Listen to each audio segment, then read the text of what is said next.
भारतीय reserve bank ने RBI ने इस साल रेपो दरों में 100 बेसिस पॉइंट की कटौती की है, जिस वजह से ये अटकलें लगाई जा रही हैं कि जुलाई में होने वाली अगली समीक्षा में पब्लिक प्रोविडेंट फंड यानी पीपीएफ की ब्याज दर 7% से नीचे जा सकती है। कुछ एक्सपर्ट्स का तो ये भी कहना है कि सरकारी बॉन्ड की गिरती यील्ड और ब्याज दर तय करने के फॉर्मूले इस कटौती की ओर इशारा कर रहे हैं। वहीं कुछ का ये मानना है कि राजनीतिक और व्यवहारिक कारणों से सरकार जो है इतनी जल्दी कोई बड़ा फैसला भी लेगी नहीं।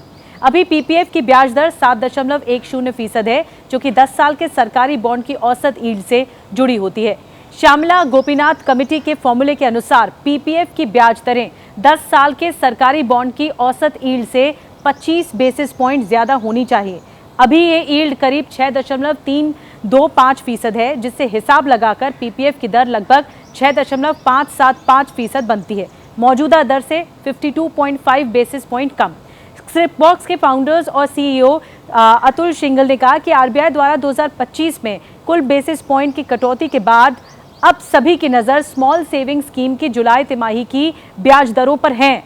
उन्होंने निवेशकों को ये सलाह दी है कि संभावित कटौती से पहले ही मौजूदा दरों पर निवेश कर लें।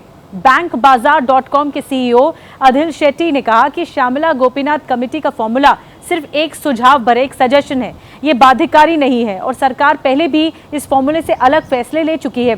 उन्होंने ये भी कहा कि पीपीएफ एक ऐसा सेविंग विकल्प है जो खास करके मिडिल क्लास या फिर रिटायरमेंट प्लानिंग करने वालों में काफ़ी लोकप्रिय ऑप्शन है। ऐसे में अगर ब्याज दरों में अचानक से कटौती की गई तो लोग औपचारिक बचत चैनल छोड़ सकते हैं या ज़्यादा जोखिम वाले विकल्पों की ओर रुख कर सकते हैं, जिससे वित्तीय समावेशन जो होता है, जिसे फाइनेंशियल इंक्लूजन कहा जाता है, इसे नुकसान पहुंच सकता है।